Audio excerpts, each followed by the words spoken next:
in terms of the fractions, well, this will be pi over 2. This is pi. That's actually going to be, I'm going to use that as 3 pi over 6, 4 pi over 6, 5 pi over 6, and 6 pi over 6. So 4 pi over 6 is the same as 2 pi over 3. That says my period is 2 pi over 3. When I do the keep, change, flip, again I get a frequency of 3.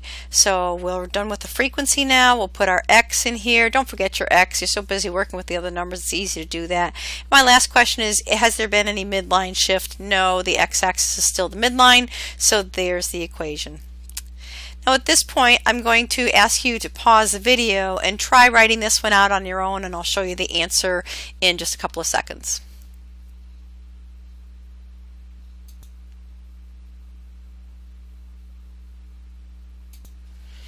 Okay, on this one you should have seen a reflected cosine.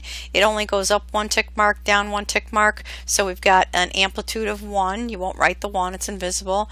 The frequency, well, the end of the first cycle is at pi, so for calculate the frequency we'll be doing 2 pi over pi. Pi's divide out, our frequency is 2, and there is no midline shift. Last one's on this page. The instructions changed a little bit. The scale has changed. So we're graphing now in the interval minus pi over 2 to pi over 2. I'll label that on my graphs. Of course, 0 is in the middle at the origin. Minus pi over 2 to pi over 2. So we're going to have to come up with some different ways of thinking about this. Now again, in order to find that first reflection and function, I'm thinking about looking right at the x-axis. I'm going to start here and see what trig function I see. Well, grabbing this piece, just starting at the y-axis, then that looks like a sine curve. It's going up, it's coming down. So it's a sine curve, but it's not reflected. I'm going to write y equals, we'll leave the minus sign off. It's a sine. We'll talk about our amplitude up 1, 2, 3. That's a positive 3. Now it's time to calculate the frequency. Well, the frequency here, I'm going to pi over 2. Pi over 2 is only a quarter of the way to 2 pi, so I'd have to think about multiplying this piece by 4. Another way you can do that is you can look at one complete cycle, because you will find one complete cycle in here. You would find a complete sine in here, and you can ask yourself how long that cycle is. If you ask yourself how long that cycle is, it will give you an idea of what your period is. We always were in the habit of asking how long the first cycle is, but now we can look at something, and again we got some fraction work going on in here, so it's a little bit tougher with the fraction work. And it looks like we're taking this portion of the x-axis and we're cutting it into thirds. Well, if it's 0 to pi over 2 here, that's the same as 0 to 3 over 6. So we're going to have 2 over 6, 1 over 6, 2 over 6, 3 over 6. 2 over 6 is the same as pi over 3. And again, I warned you that the fractions would be the toughest part of this. So we're going to pi over 3 here. On this side, we're going to minus pi over 3. So it looks like when you take one full cycle out of that graph, it's going from minus pi over 3 to pi over 3, and so that's a total distance of 2 pi over 3. So your frequency, or your period in this case, is 2 pi over 3. The frequency is equal to 2 pi divided by 2 pi over 3, so your frequency here is going to equal 3. Put that in front of the x, and then we have to ask ourselves if there's any midline shift. We don't see a midline shift, so our equation is y equals 3 sine of 3x. Last one here, again I'm going to pause and let you see if you can come up with that one, and then I'll show you the answer.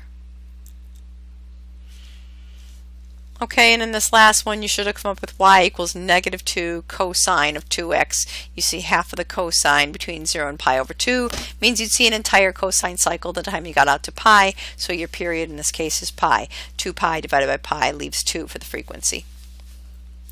We didn't see any midline shift in any of these graphs on this page. We also didn't see any phase shifts. We see that cosine curve starting on the y-axis, the sine curve starting on the y-axis. So now let's shake it up a little bit and turn our attention to what happens when we've got phase shifts.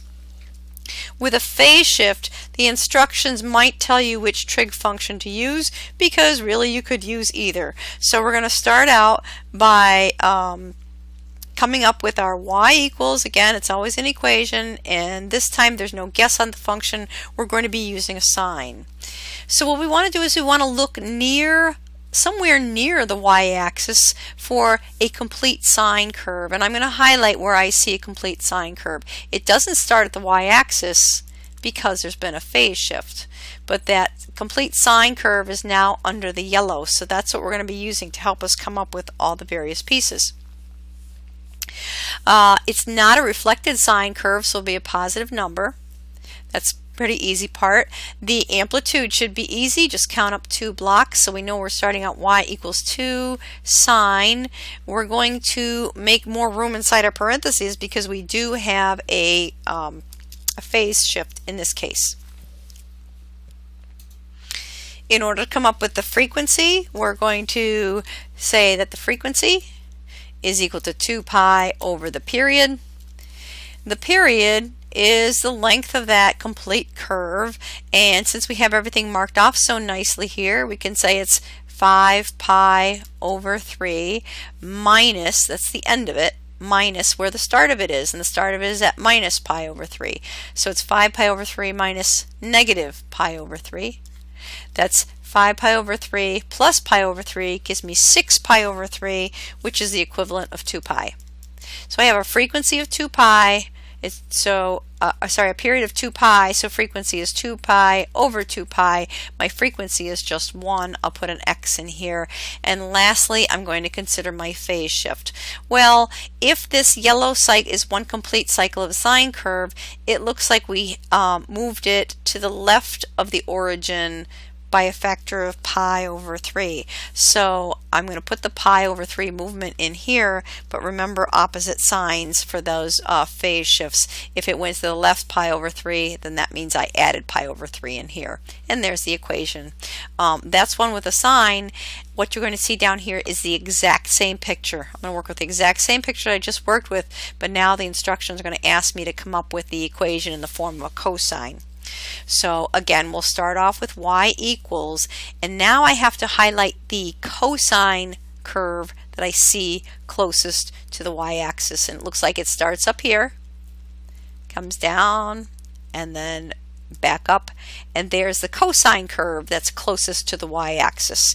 So I need to ask myself if it's been reflected. The answer is no, it'll be a positive. Again, I'm going up 2. The amplitude didn't change at all. I'm going to think now about, I have no midline shift in either one of those, so I'll open and close parentheses. I won't need anything at the edge of the screen there. And I'm going to have to ask myself about the frequency here. Okay, frequency is calculated from the period. Period is calculated by taking the finishing number minus the start number. Here's where it finishes. I'm going to draw a line down there for reference. Here's where it starts. I'm going to draw a line down there for reference. And so it looks like we have to figure out what those tick marks are. Well, halfway in between 0 and pi over 3 is going to be pi over 6. And if it helps you, you can start counting. 1 pi over 6, 2 pi over 6, 3 pi over 6, 4 pi over 6, 5 pi over 6, 6 pi over 6, 7, 8, 9, 10, 11, 12, 13 pi over 6. So we're going to say that the period is equal to 13 pi over 6 minus pi over 6. That's 12 pi over 6, but 12 pi over 6 is the same as 2 pi. Again, a lot of fraction work. My period is 2 pi. That makes my frequency equal to 1. So we'll put a 1, an invisible 1 in front of the x, and then ask ourselves about the phase shift. Well, we already did actually calculate this distance here, so we know that we have a phase shift of pi over 6, and then we just need to put a sign in here. If that pink curve shifted to the right of the y-axis, then we're going to put a minus inside, and there's your last equation for phase shift. None of these really combine everything. When you were graphing those functions last night, you were graphing a combination of just about everything in some of those things. You had every transformation you could come up with, phase shifts, vertical shifts, all packed into one. So admittedly, those were the toughest part of this unit.